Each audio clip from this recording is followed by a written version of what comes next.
मेहनत लगती है, सपनों को सच बनाने में हौसला लगता है, बुलंदियों को पाने में बरसों लगते हैं जिंदगी बनाने में, और जिंदगी फिर भी कम पड़ती है। रिश्ते निभाने में दूसरों का बुरा सोचने वालों का कभी भला नहीं होता। हमें अपनी गलतियों की सजा भले ही तुरंत ना मिले, लेकिन कभी ना कभी जरूर मिलती है। झूठ का कोई भविष्य नहीं है। वह आपका आज शायद सुखद करे, पर कल तो बिल्कुल नहीं। हमेशा सत्य और धर्म के पक्ष के साथ खड़े रहे, भले ही आपको अकेले क्यों न रहना पड़े। श्री कृष्ण कहते हैं, गलतियां कीजिए वह तो सबसे होती है, पर कभी किसी के साथ गलत ना कीजिए। जहां तेरे अपने तेरा हाथ छोड़ेंगे, वहां मैं तेरा हाथ थाम लूंगा। कर्मभूमि की दुनिया में शर्म सभी को करना है। भगवान सिर्फ लेकर दिन है, रंग हमें ही भरना है। कोई भरोसा तोड़े तो उसका भी धन्यवाद कीजिए, क्योंकि वह हमें सिखाता है कि भरोसा बहुत सोच समझकर करना चाहिए। तुम सच का साथ दो, मैं तुम्हारा साथ दूंगा। मनुष्य अपने विचारों से ऊंचाइयां भी हो सकता है और खुद को गिर भी सकता है, क्योंकि हर व्यक्ति खुद का मित्र भी होता है और शत्रु भी। जब तक आप जीवन में स्वयं को चुनौती नहीं देते, तब तक आप नहीं जा सके कि आप में कितनी क्षमता है। श्री कृष्ण कहते हैं, पंछी अपने बच्चों को सुरक्षित जीवन और घोंसला बनाकर नहीं देती, वह उन्हें उड़ने की कला और लड़ने का हौसला देकर आसमान के लिए छोड़ देते हैं। किसी को हराना अहंकार है, लेकिन खुद को उससे बेहतर बनाना संस्कार है। इंतजार तो मुझे उसे ऋतु का है, जिसमें पानी नहीं तेरा प्यार बरसे। कठिन परिस्थितियों व्यक्ति के जीवन का अभिन्न अंग है, इसलिए परिस्थितियों व्यक्ति के नियंत्रण में हो ही नहीं सकती। महत्वपूर्ण यह है कि व्यक्ति किस तरह से अपने विवेक से उसे समस्या का हल निकलता है। श्री कृष्ण कहते हैं, जो मनुष्य जीवन में सत्य का मार्ग चुनता है, उसका सफल मुझ तक ही आकर समाप्त होता है।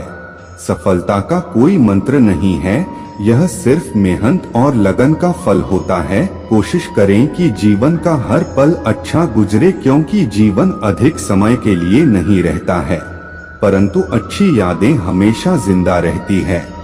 इस संसार में देखने के लिए बहुत सारे खूबसूरत स्थान हैं, पर सबसे खूबसूरत जगह है बंद आंखों से अपने भीतर देखना। शब्दों के दांत नहीं होते, परंतु शब्द जब काटते हैं तो दर्द बहुत होता है। कभी कभी गांव इतनी गहरी हो जाते हैं कि जीवन समाप्त हो जाता है, परंतु घाव नहीं भरते। श्री कृष्ण कहते हैं, जिंदगी में ठहराव का सुख तभी मिलता है जब आप जी भर के भटक लिए हैं। इस जमाने में जो मनुष्य मन को अपने बस में नहीं करता, उनको यह मन विनाश की ओर ले जाता है। जिसने भी गीता के वचनों को अपने जीवन में उतर है, उसने अपने जीवन को सुधार है। जिस इंसान के मन में श्रद्धा और आशाएं होती है, वह जिंदगी की हर परिस्थिति में जितना है। तरकश से तीर निकलने वाला हर योद्धा महान नहीं होता, और इस संसार में अर्जुन जैसा धनुर्धर नहीं होता।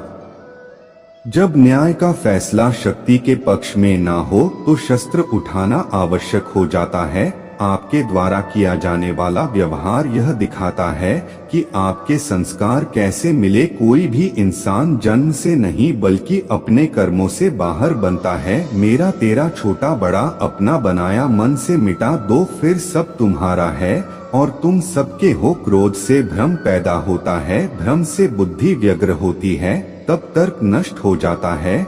जब तक नष्ट होता है तो व्यक्ति का पतन हो जाता है। जन्म लेने वाले के लिए मृत्यु उतनी ही निश्चित है जितना कि मृत्यु होने वालों के लिए जन्म लेना, इसलिए जो अपरिहार्य है उसे पर शक मत करो। मनुष्य अपने विश्वास से निर्मित होता है, वह जैसा विश्वास करता है वैसा बन जाता है।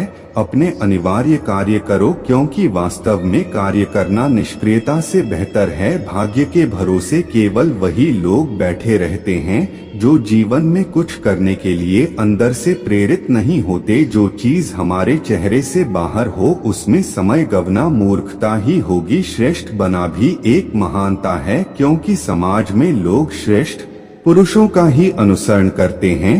सम्मानित व्यक्ति के लिए अपमान मृत्यु से भी बेहतर होती है। यह जीवन में कुछ भी व्यर्थ नहीं होता है। बुद्धिमान व्यक्ति ईश्वर के सिवा और किसी पर निर्भर नहीं रहता। श्री कृष्ण कहते हैं, समय से पहले और भाग्य से अधिक कभी किसी को कुछ नहीं मिलता है। जो व्यवहार आपको दूसरों से पसंद ना हो, ऐसा व्यवहार आप दूसरों के साथ भी ना करें। जब जब इस धरती पर पाप, अहंकार और धर्म बढ़ेगा तो उसका विनाश कर गुण धर्म की स्थापना करने हेतु मैं अवश्य अवतार लूंगा। मैं भूतकाल, वर्तमान और भविष्य काल के सभी जीवों को जानता, लेकिन वास्तविकता में कोई मुझे नहीं जानता। केवल व्यक्ति का मन ही किसी का मित्र और शत्रु होता है। श्री कृष्ण कहते हैं, और सब कुछ मुझ में देखा है, उसके लिए ना मैं कभी अदृश्य होता और ना वह मेरे लिए कभी अदृश्य होता है। श्री कृष्ण अर्जुन से कहते हैं, अर्जुन, शरीर त्याग के समय मनुष्य भाव का स्मरण करता है, वह उसे भाव को निश्चित रूप से प्राप्त होता है। यदि कोई प्रेम तथा भक्ति पूर्वक मुझे पत्र, पुष्प, फलियां, जल प्रदान करता है तो मैं उसे स्वीकार करता हूँ। जो सुख दुख में, भय तथा चिंता में संभव रहता है वह मुझे अत्यंत प्रिय है। श्री कृष्ण कहते हैं, तुम्हारा क्या गया जो तुम रो रहे हो? तुम क्या लाए थे जो तुमने खो दिया? तुमने क्या पैदा किया जो नष्ट हो गया है? तुमने जो लिया यहीं से लिया, जो दिया यहीं पर दिया। जो आज तुम्हारा है वह कल किसी और का होगा, क्योंकि परिवर्तन ही संसार का नियम है। जीवन ना तो अतीत में है नहीं भविष्य में, जीवन तो वर्तमान में। एक समय की बात है, एक गांव में एक व्यक्ति रहता था जो अपने जीवन को लेकर बहुत चिंतित रहता था। उसे लगता था कि उसके जीवन में एक बड़ा बदलाव आना चाहिए, जिससे उसे जीवन में किसी भी तरह की परेशानी ना रहे। उसके पास खूब धन हो और उसकी खूब प्रसिद्ध थी, वह जहाँ जाए उसे सम्मान मिले, परंतु उसके जीवन में कुछ भी नहीं बदल रहा था, क्योंकि वह कुछ करने की जगह बस सही समय का इंतजार कर रहा था। और समय उसके कुछ प्रश्न का इंतजार के कारण उसका मन दुखी रहने लगा। उसके मन में नकारात्मक विचारों का वास होने लगा। उसे हर चीज में कमी नजर आने लगी। जब भी वह कुछ करने का मन बना था तो अचानक उसके मन में विचार आता कि शायद यह काम सही ढंग से नहीं हो पाएगा। उसे लगने लगा शायद वह कुछ करने के लायक ही नहीं है। इसका परिणाम यह हुआ कि उसका जीवन पहले से भी दुख में हो गया। उसे समझ नहीं आ रहा था कि वह इस स्थिति से बाहर कैसे निकाले, कैसे हुआ कोई ऐसा काम करे जिससे वह सफल हो सके। दिन बीते जा रहे थे, लेकिन उसे अपनी समस्या का कोई समाधान नहीं मिल रहा था।